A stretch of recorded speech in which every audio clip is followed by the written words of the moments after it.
it's Jessica and Emily, and we are from Stitch House Dallas, and we are so excited for block 5. Yeah, we are in our 5th week now. It's been a lot. But we're having a really good time, and I feel like this block has kind of given us something to look forward to every week as we kind of chug through COVID-19 and quarantine and all that kind of stuff. So it's been really exciting, right? It has been. And yes. What's our block this week? I'm gonna let you say it. Okay, so this week we've got Waxahachie. It's debated. Wait. Waxahachie or Waxahachie? Well, I'm from St. Louis. She's from Illinois. And I'm from Florida. I say a lot of things wrong. So is it Waxahachie? I think it's Waxahachie. I have to put my head down while I say it. Why did we choose a block? Okay, I'll tell you why we chose Waxahachie. Okay. We have a lot of really awesome customers that come from there. We are in Plano, so we're just a little bit north of Dallas proper, but Waxahachie is about an hour from the store, but there is a great group of women that travel up to the store for classes and events. So we tried to pick a few of the local areas surrounding Dallas where our customers come from, and Waxahachie is one of them. So that's why we picked it. Do you have any fun tidbits about Waxahachie? I can't wait to visit. It's not that far. It's a doable drive for our amazing classes that we have here in the store.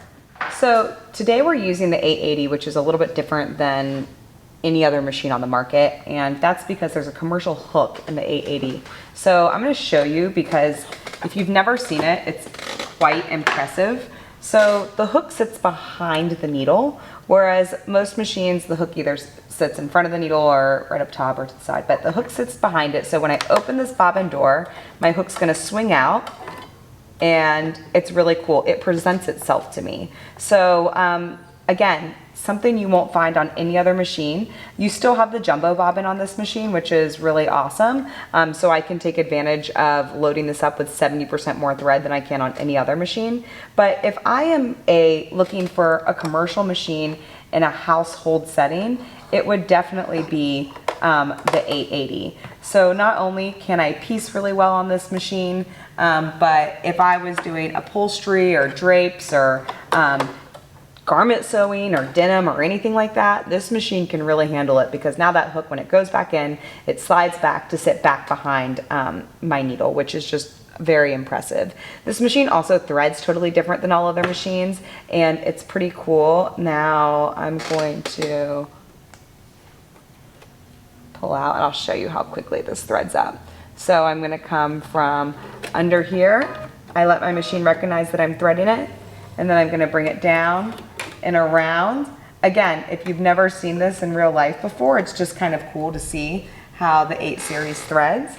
And then I cut this off and I press my needle threader button, and I have an automatic needle threader on this Bernina, something you don't have on any other Bernina as well. So the 880 is its own animal of a machine, but it's really, really cool. I'm gonna let Emily talk to you about the feet that we chose to use in the big book of feet, but since I showed you the bobbin, this is something new from Bernina as well. This is a really cool new case. These bobbins are you need to protect them because they can be sensitive. They have sensors on them and things like that. So Bernina just came out with this really awesome case that stores all of your bobbins, so you don't have to stick them in bags anymore. And you can buy the case either empty with no bobbins in it or full of bobbins, which is really cool. This is a 7 series case, but they make them for all the different series of bobbins for the machines, for the 7, 5, 7, and 8 that have the jumbo bobbin.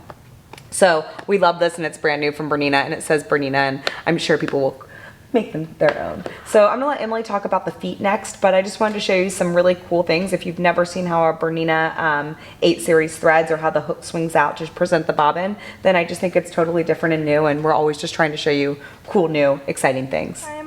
We were sewing on a Bernina during the sew along. I showed you the 97D foot, and that is the foot that I prefer to piece with, because I can align my guide up onto the machine. But the 57D foot is also really great because the guide is attached to the foot.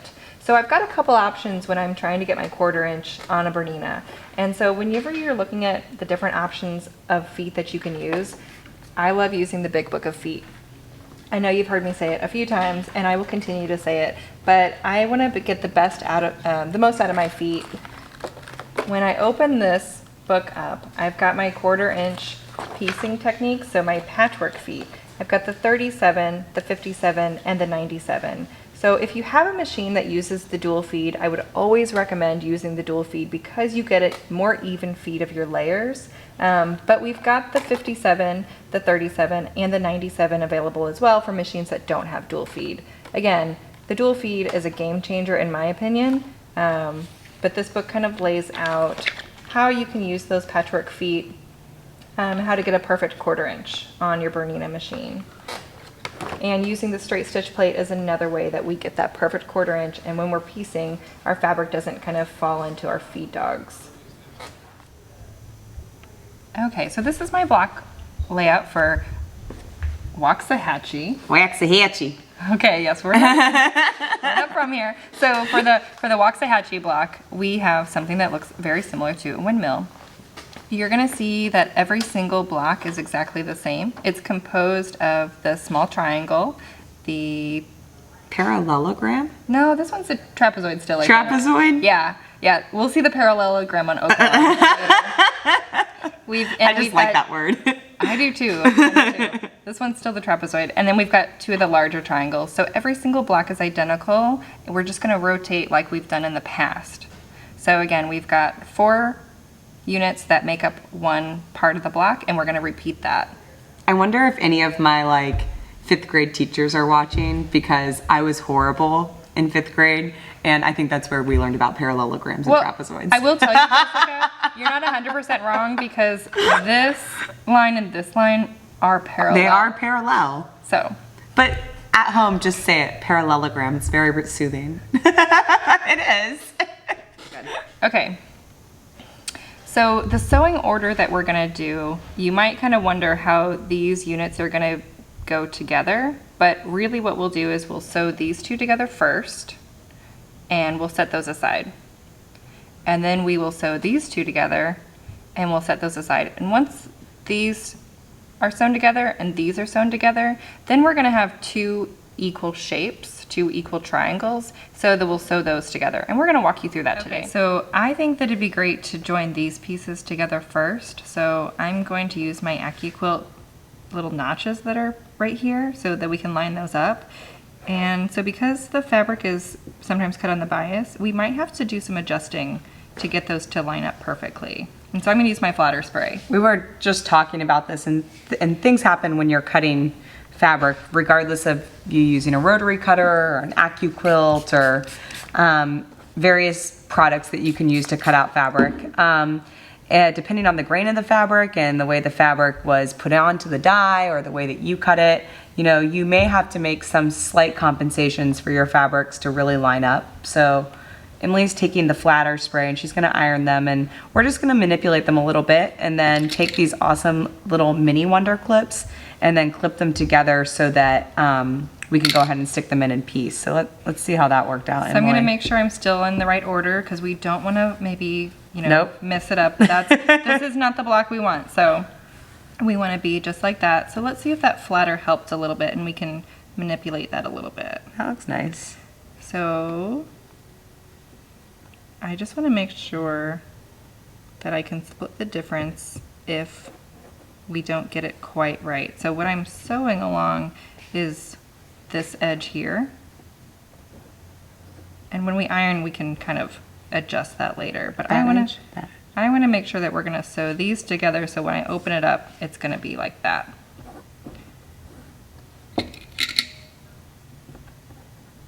I think that looks good. Right? Yeah, and we've got our machine set up with our 1/4 inch like we discussed earlier. And we should be good to go. And we also have our single stitch plate on, so we'll be able to sew from here along our guide to here. This is just how I decided to do it. I went ahead and dropped my needle into the very first point for where I'm getting ready to sew, and because of the slight inconsistencies with the way these triangles were cut, I'm kind of just manipulating the fabric to give myself best possible outcome on this coming together. So we're going to go ahead and piece this together and let's see.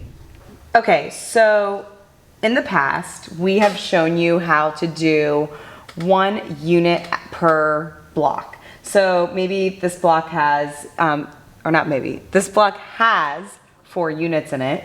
And so instead of us doing 1 full unit and then moving on to the next one, we're actually gonna chain piece all of these blue and white triangles. So see how Emily's handing me each of them? We're gonna chain piece the same component of each block together first, and then we're gonna move on to the next component. And then what that means is we're not gonna cut the thread. We're gonna keep feeding them through the machine without kind of...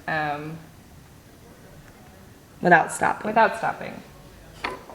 I love the hover feature on this because it allows me to just have the foot come up slightly, and then as soon as that dual feed grabs, it's awesome. I don't know, this stitch is really nice. Well, it is a Bernina. Not much work. These pieces look really good. So I just press it up slightly, and then my foot just slightly lifts up, so I get that hover mode. Then I'm gonna stick my piece right in where I see that thread ended. I'm gonna drop it back down. There we go.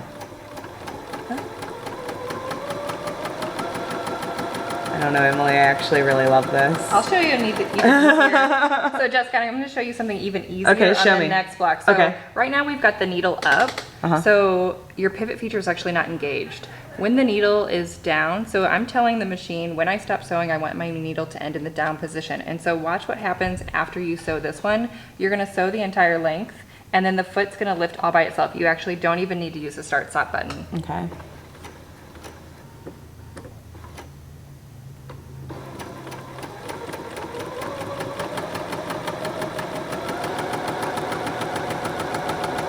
Yeah, that's really nice and really easy. Are those all of them? See how that lifted right there? Yeah, that's So nice. then when we chain piece, we can keep moving them, and we'll show you again on the other blocks. So I'm gonna go ahead and cut because... And then it'll lift your foot for you. And so check this out, you guys. So we didn't do 1 unit, we did all 4. Okay, I think that looks good, Emily. Look, they're all chained together. That's perfect chain piecing. We saved a lot of struggle with the threads.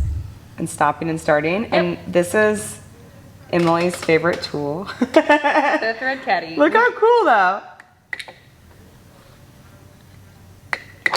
Oh. That's awesome. Okay, so Jessica just handed me these perfectly chain pieced blocks that we're going to press next. And I know this has been a hotly debated topic. I'm actually going to open my seams on this block because check this out. In the center, look at all of these seams that we're gonna have merging right in the center. I think if you press them open, you've got a little bit less bulk, and I much rather prefer dealing with less bulk. So I'm gonna press them I've got open. a little anxiety about all of those points looking at it now. So I'm not gonna lie. Jessica's sewing this block together, and she's going to do a great job Woo! with 880. And we'll get there, but we'll see. You know, we've got these seam rippers here if we need it, and there's no shame. We got to have that handy. But we're going to show you today how to do that, and I'm going to press these open. So you'll see that I still have my travel iron here, which is great because we are sewing in a little bit smaller place, and I've got my wool pressing mat. But the other thing, I'm still going to go back to this roller because I think it does a much better job of starting to press my seam, so that whenever I put heat on it, I don't have to worry about stretching the bias that we've already talked about a little bit. I'm gonna get a really nice press, and I'm gonna flip it over and put some heat on there to kind of avoid stretching anything else. But again, we can still manipulate this fabric if we need to. So I'm going to press just a few of those, and then we'll work on the next unit. See that we've got these units ready to go. They are chain pieced. Now we've been getting a few questions about like slight inconsistencies. What you'll see right here is that this is just a tiny bit misaligned with this, but what I'm most concerned about is that our points are gonna line up later. We can work with this. So this is gonna be covered up in our seam allowance anyway, and we can make those adjustments that we've talked about. So I'm okay with this, and we'll see how it comes out. Like the great Missy Elliott says, if it's worth it, let me work it. I'm just saying. Okay, so now we're gonna work on these two pieces, putting these together. So of course, we're gonna flip it and reverse it. Yes. Just like this. Now we have The smaller triangles line up much easier, but again, we can just work with that. We've got this lined up here and this lined up here, and we're gonna sew our 1/4 inch right here. That looks nice. Yeah, so we're gonna chain piece all 4 of those. Okay, let's do it. I went to go push the button and Emily's like, no, wait, you can use the foot control, and I totally forgot. So I did use the foot control and I have it perfectly lined up. I see my thread like touching that point of the fabric and I'm like ready to go. So let's do this. And I like that I can stop and just kind of like readjust because that needle's down. And so I was kind of getting to the end and that white fabric was kind of like slipping a little bit. So I just kind of readjusted it before I got to the end, and here we go. Is that what you would do, Emily? Totally. Chain piecing is not a race. It makes things faster, but you can still take time to readjust and make sure everything stays lined up. Because while we love our wonder clips along these shorter seams, we don't need them as much. Jessica's doing a great job. We are almost there. So what we have, we've got all of these components put together, and we have all of these. So the next step, basically we have 2 half square triangles like we've worked with before. And when we line these up, I can flip and reverse these again. And check that out. Flip and reverse it. I can get those lined up even though we've got these seams, these pieces match up with this one. And that's really the beauty of the AccuQuilt mix and match blocks, is that all the pieces work together and now they're gonna fit perfectly. So we're gonna chain piece again and we're gonna sew along this 1/4 inch from this point to this point, and then we'll be a little bit closer. Okay, so remember what I was concerned about? We pressed our seams open because I want these points right here to be the most important thing that we think about. This block is really cool because all of our seams that go here, here, and all of these places, they're not going to really be critical to line up, but these are. So the way that I'm gonna do this, we're gonna flip this, and you can see there are some inconsistencies. There's a little bit of overhang right here with the blue. What I'm gonna make sure that I'm lining up are these seams. So that trick that Terry told us in the past with the pins for the wool mat, you could use something like that. Again, you could use your wonder clips, but we're gonna be really careful to make sure that these seams line up so that when we flip that, we can see that intersection. And we will adjust it just a little bit here with our pins to account for a little bit of stretch. So we'll show you what that looks like once we take it off the machine. Okay, let's see how Jessica did. We've got the adjustment here and here with a little bit of wiggle room. So when I open this, check it out. These points line up perfectly, and I still have my 1/4 inch that I'm gonna do the same thing here. I'm gonna have my 1/4 inch, and those are gonna meet together. Hashtag perfect points. So I'm gonna press my seams open, and I am gonna press those again, but I think we're gonna be in really good shape with this block. Okay, so check it out. Right here in the middle, we've got 2 really awesome points. So we've got 4 pieces of fabric meeting over here and 4 over here, and check out how little bulk is there because we've pressed the seams open. I'm into it. So we're gonna just finagle these a little bit. We've got a little bit of wave going, but this doesn't really ever concern me. I think it's always gonna be fine. And we always can quilt that out later. But just with a little bit of stretch and a little bit of maneuvering, we're gonna be able to get this to lay really flat. So in this seam that we're sewing together, this is the last one to finish this block. This is the only point that matters. So I'm putting my pin through this intersection here, and through that intersection there. And what I'm gonna do, we really do like these mini wonder clips, so I'm going to put a mini wonder clip on either side, and I can remove that pin. So your 1/4 inch seam allowance, in my opinion, can hide quite a bit of stuff. We've got some room to kind of make up for it, so I can adjust this here and use another wonder clip.